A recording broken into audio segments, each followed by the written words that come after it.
Hi guys, I just wanted to make a video. I had the inspiration to, and I wanted to talk about rules and why people that are surviving narcissism and surviving cults and ultra religious organizations need to let go of the idea that there needs to be there need to be very, very harsh restrictions on their lives. Um, the narcissist, any narcissist, loves rules. They love imposing this kind of narrative in which if you don't do something, then something bad will happen. And this creates anxiety within the survivor of narcissistic abuse because um, the apocalypse is always coming in your mind. For example, I remember from a very, very young age, I always had to do things in a certain way. I always had to think of things in a certain way in order for there to be peace in my life. Peace wasn't readily there at all times, as it is in situations where the person has not grown up in a cult or a narcissistic household. And I say this because recently I caught myself thinking in this way, that if I don't do this, then something bad will happen. If I don't do that, something worse will happen. If I don't do this, then the IRS is going to come after me.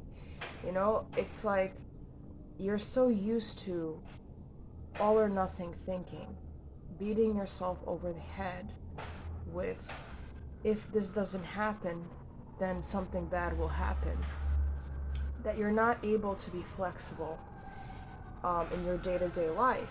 And flexibility is very important in adulthood because nothing is certain in life, and things happen all the time that are not within your control. And if you're not used to thinking in a flexible way, thinking of plan B or plan C or plan D, and thinking that plan B or plan C or plan E are okay, then life is very hard for you because not getting the desired outcome is anxiety provoking to you. It's painful, and it shouldn't be, because many times in life, when things don't go to plan, something positive comes out of that, and you have to start looking at it like that. Um, in order to be well, in order for your sanity to be restored. And so I just want you to think about that for a bit. Think about creating a plan that's not so set in stone that if you don't execute it exactly as you want it to be, then, in your mind you're a failure or something bad happened that can't be reversed. And I want you to think about if you feel this way, because I feel this way a lot of the time. I'm getting a lot better about it. I'm getting a lot better of saying, oh, well, if this didn't happen, then something else will happen, or I can find my way out of it. I'm getting better at pacifying myself, which is really the only way out of, the mental prison that cults and narcissism create. And I was even thinking about child abuse narratives in psychology. And a lot of the time, if you read psychological literature on cults and child abuse, etc., PTSD, the narrative is that you will never be able to overcome this, that this is going to follow you for the rest of your life. And if you think about it, that in and of itself creates a cult.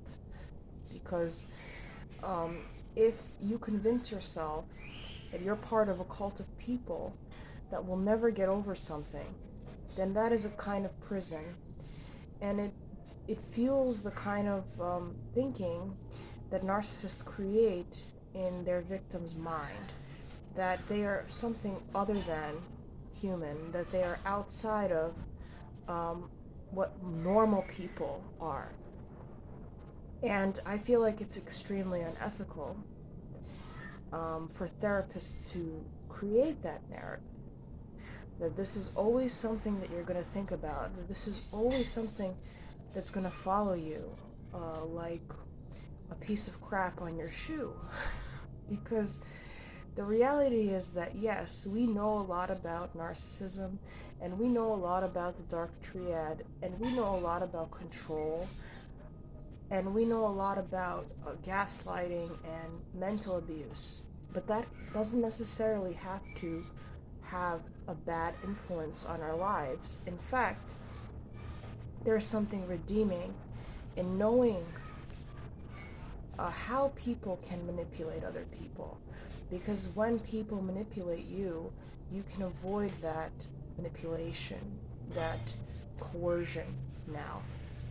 And that is not a bad thing. That is actually a form of learning, positive learning, that you can carry forward into your life. And when you start seeing it that way, then it becomes less destructive. In my opinion, to convince people that they are in a situation that's going to perpetuate itself forever, and that's just forming a different kind of dependency on the child abuse narrative, on the trauma narrative, on the cult narrative, on whatever narrative you want to call it. You can change, you can grow, you can probably grow into a far, far more sophisticated version of yourself than you would have been had you not gone through this, you know? And you have to start thinking about it in that way, because otherwise there's no way out. I've come to that conclusion through trial and error. I've come to the conclusion that there's far more to life than narcissism. There's far more to life than trying to see the dark traits in other people. Because if you see them, then you'll find them, eventually. And that's the whole point of narcissism, is to never be able to find a sense of harmony and peace within yourself. And so, think of ways that you can make your life less restrictive. Think of ways that you can put yourself into a happy place. For me personally, it's dogs. It's like, whenever I see dogs, something within me just lights up that I don't feel most of the time. And I'm deciding to pursue that, and so should you. You should pursue things that give you that life force, that vitality back. Because that is the dopamine response. If you've gotten your dopamine from the narcissist, your sense of reward for the narcissist for many years, the answer is not to think about them. The answer is not to obsess about them. The answer is to find that other sources of dopamine. It's like, think about the cherry soda that you liked in childhood. Think about the rainbow. Think about the dogs. Think about the sun. Think about things that lift your spirits, because that's ultimately what will release you from the traumatic bonding that the narcissist created, the mental cage. Um, that's my opinion. You know, it's like moving forward, I feel that I want to just give myself that peace because I deserve it, and I want to give other people that peace. And I'm not going to be able to do that if I don't seek out something else. Um, and at the same time, when I find myself obsessing about things needing to be done in a certain way, needing to go to plan, etc., I remind myself to stop, because it's not about the plan, it's not about the if then, it's not about the bottom line, it's about enjoying the process, um, enjoying the unraveling. Because if I don't do that, then it's very likely that I'm going to be back where I started on this journey. Um, it's very important. They call it loving yourself or whatever. It's very important to enjoy, you know. And if you don't enjoy, then you're going to go back into that dark place, and you don't want to do it, you know, because that's not where you belong. It's not where you belonged ever. So just make a list of things that give you that spark of inspiration, and make it a plan to do them, if not every day, then most days. All right? Take care.